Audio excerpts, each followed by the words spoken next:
Welcome to the module which will discuss computer attack methods. We will try to get an overview of the attack process in situations where the target is a typical computer system. The issues we will mention in this module will be discussed in more detail later on. Knowledge about attack methods is necessary to develop effective protective measures.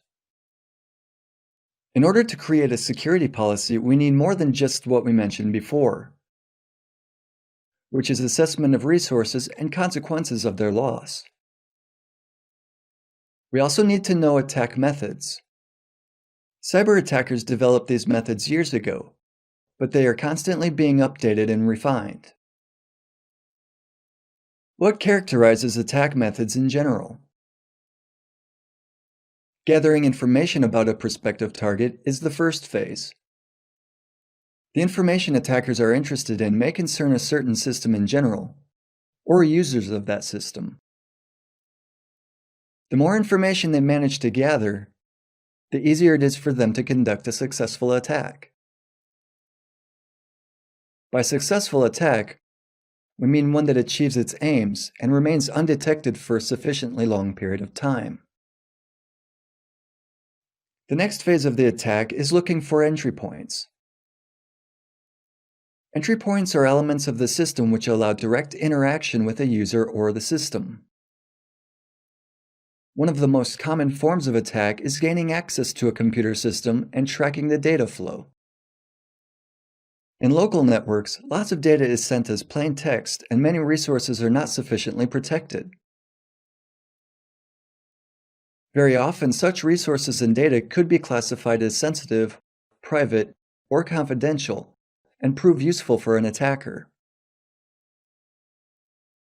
After gaining control over a system, the attacker will try to ensure that they will be able to access it again.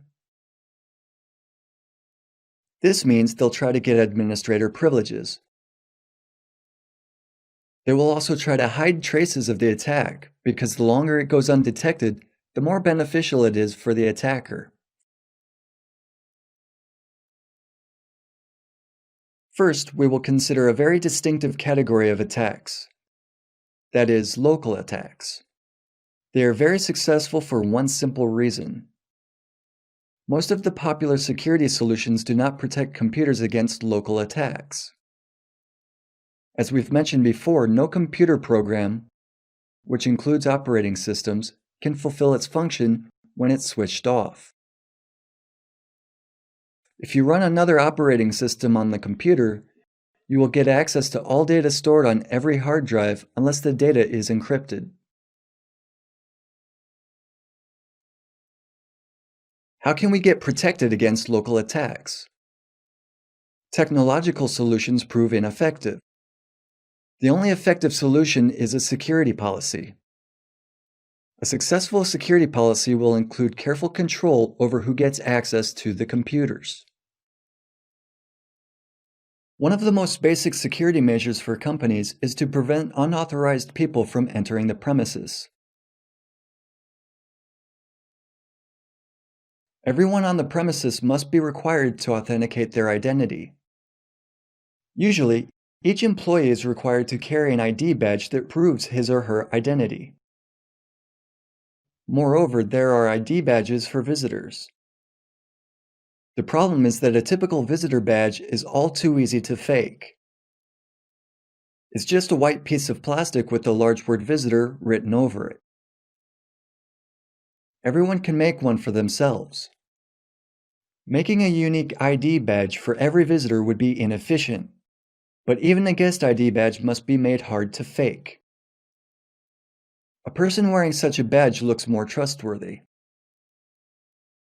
You should also keep an eye on staff that work on the premises, but are not your direct employees.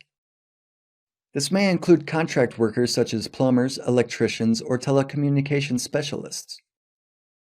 Remember that a uniform is not necessarily proof of anything. Nowadays, it's relatively easy to get almost any kind of uniform. Some may dress themselves as a postman or a chimney sweep in order to reinforce their fake identity. To counter this danger, give your employees clear guidelines on how to act when they spot a stranger on the premises. An employee should approach the stranger and offer to help in looking for a specific person or department. Strangers should not be allowed to walk freely on the premises. A stranger who manages to gain physical access to a computer can get full control over it. There are some other basic mistakes we should always avoid. One of them is allowing access to BIOS settings.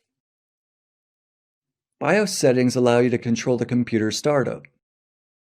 Therefore, access to BIOS should be restricted. This can be done by using a password other than the default.